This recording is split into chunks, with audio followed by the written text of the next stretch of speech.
On September 26, 1983, a Soviet officer in a bunker outside Moscow was ordered by his own computers to start a nuclear war. He refused. No one has ever fully understood how he knew the order was wrong. His name was Stanislav Petrov. He was 44 years old, a lieutenant colonel in the Soviet Air Defense Forces, and he was not supposed to be at work that night. The regular duty officer had called in sick. Petrov, trained as an engineer rather than as a field commander, had been pulled in to cover the overnight shift. His training mattered. Most men who sat in the duty chair at Serpukhov 15 were career line officers, schooled to trust the chain of command and the equipment it depended on. Petrov had come up through the engineering side. He understood the early warning system as a machine. Machines failed.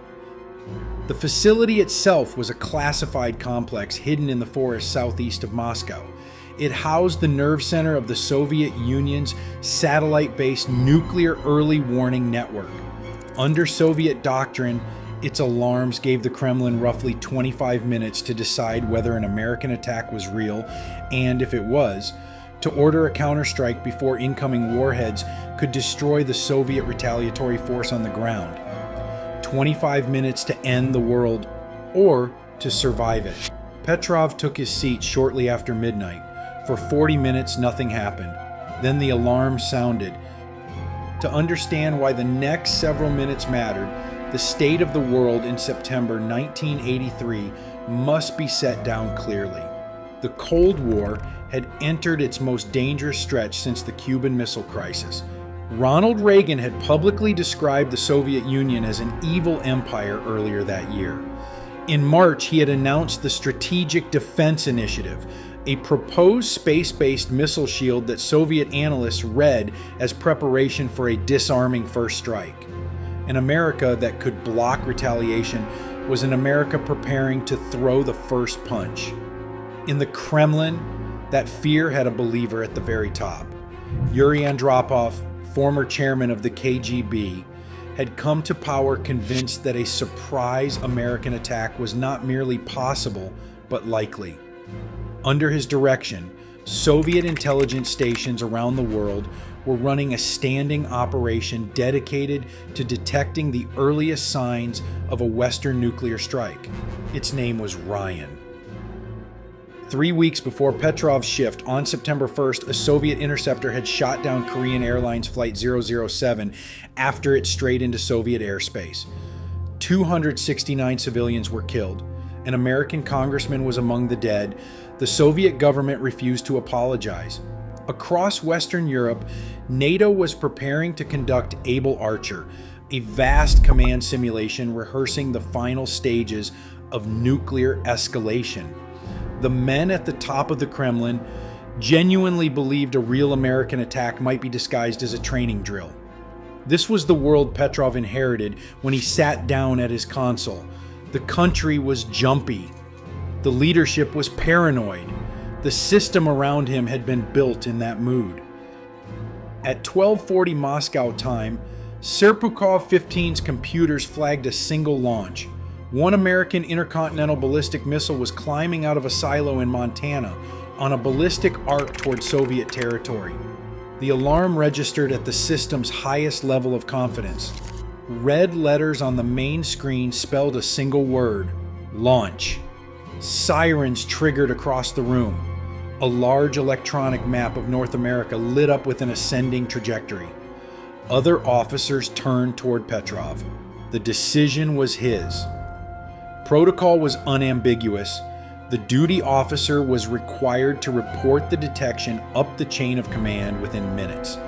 The General Staff would notify the General Secretary. A retaliatory authorization would follow. Soviet doctrine held that once an American attack was confirmed in flight, waiting was suicide. Petrov did not reach for the phone. Something about the alarm did not fit.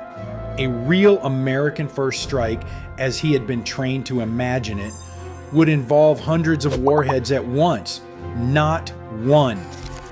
The entire logic of a first strike was to overwhelm an adversary's ability to respond.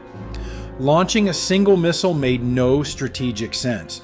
Ground-based radar could confirm or deny the detection, but only once the warhead rose high enough to clear the horizon. That would take several more minutes. Petrov waited. Then the system flagged 4 more launches in quick succession. 5 confirmed launches, all from the same American base, all climbing along the same trajectory. The computer rated the detection at the highest confidence level it was capable of registering. On the console in front of him was a printed card telling him exactly what to do. He did not do it. Instead, he picked up the internal line to his commanding officer and he reported a system malfunction. He had no proof. He had no radar confirmation. He had nothing but a suspicion rooted in military logic that what his screen showed him was not real. A real American strike would look like the end of the world. What he was seeing was too small, too clean, too symmetrical. For the next several minutes, Petrov waited to be proven wrong. Nothing detonated. Ground radar, once the relevant arc of sky became visible, found nothing. No missiles, no warheads, nothing was coming. Investigators later determined the cause.